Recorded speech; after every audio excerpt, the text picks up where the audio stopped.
Di sini Ara. Dan di sini Bilkis.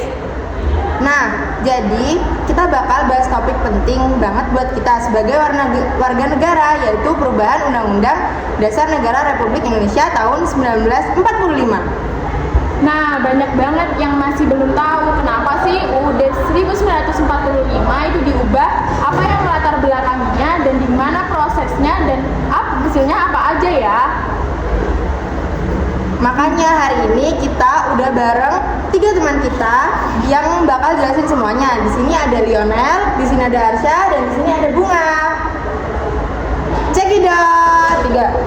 Oke, kita mulai dari Bunga dulu ya. Bunga, sebenarnya kenapa sih Undang-Undang 1945 sampai harus diubah? Jadi gini guys, setelah masa reformasi tahun 1998 muncul banyak kritik terhadap Undang-Undang 1945 yang asli. Banyak orang merasa kekuasaan presiden terlalu besar, DPR belum kuat, dan hak asasi manusia belum dijamin secara tegas. Oh, jadi itu karena sistemnya waktu itu terlalu berpusat ke presiden ya? Betul banget, pemerintah waktu itu cenderung otoriter dan kurang demokratis. Jadi setelah reformasi masyarakat mendorong supaya UUD diubah agar lebih demokratis, adil, dan menjamin hak rakyat. Berarti semangat reformasi jadi pemicu utama ya. Iya, semangat reformasi tahun 1998 itu jadi titik balik buat memperbaiki sistem ketatanegaraan Indonesia. Nah, sekarang kita ke Arsya. Proses perubahan UUD itu gimana sih? Apa bisa langsung diubah gitu aja? Itu nggak bisa, prosesnya itu panjang dan harus melewati Majelis Permusyawaratan Rakyat atau MPR. Perubahannya dilakukan 4 kali dari tahun 1999 sampai 2002. 4 kali, berarti gak langsung selesai ya. Nggak langsung. Menurut pasal 37 UUD 1945 ada beberapa syarat penting. Pertama, usulan perubahan harus dilakukan minimal oleh seperimanya anggota MPR. Kedua, harus tertulis dan jelas bagian mana yang mau diubah serta alasannya. Ketiga, sidang MPR buat bahas itu harus dihadiri minimal 2/3 anggota. Keempat, disetujui minimal setengah dari seluruh anggota MPR. Oh, jadi emang nggak bisa sembarangan ya? Semua harus ada proses dan persetujuan? Ya, betul banget. Supaya perubahan UUD tetap terarah dan sesuai konstitusi. Oke, sekarang ke Leo. Dari hasil 4 kali perubahan itu apa aja sih yang berubah dalam Undang-Undang Dasar kita? Wah, banyak banget nih beberapa hasil pentingnya. Yang satu, kekuasaan presiden dibatasi menjadi 2 periode.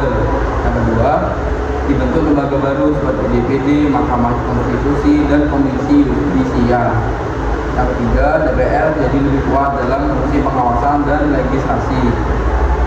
Yang keempat, hak asasi manusia dimuat jelas di bab 10A.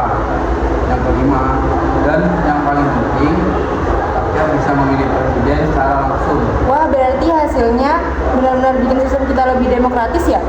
Iya, sekarang kekuasaan lebih seimbang dan rakyat punya peran yang lebih besar. Terakhir nih, buat Bunga lagi, menurut kamu gimana pengaruh perubahan Undang-Undang 1945 ini buat Indonesia sekarang? Menurutku besar banget sih, setelah kemerdekaan Indonesia jadi negara demokrasi yang lebih terbuka. Lembaga-lembaga negara punya keseimbangan kekuasaan dan rakyat punya kebebasan berpendapat serta memilih pemimpin langsung. Oh, jadi bisa dibilang perubahan UUD ini bikin sistem pemerintahan kita lebih adil dan transparan ya?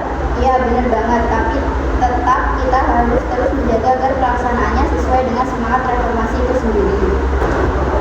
Nah, dari obrolan tadi kita jadi tahu bahwa perubahan Undang-Undang 1945 dilakukan karena sistem lama terlalu sentralistik dan kurang demokratis. Nah, prosesnya juga gak sebentar, lewat 4 kali amandemen antara tahun 1999 sampai 2002. Dan hasilnya Indonesia punya sistem ketatanegaraan yang lebih seimbang dan menghargai hak rakyat. Nah, plus lembaga-lembaga baru yang bikin sistem kita makin kuat. Setuju banget, hasilnya terasa sampai sekarang.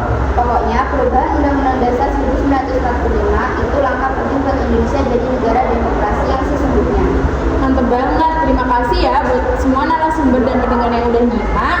Nah, sampai jumpa lagi di podcast kita yang selanjutnya. Dah!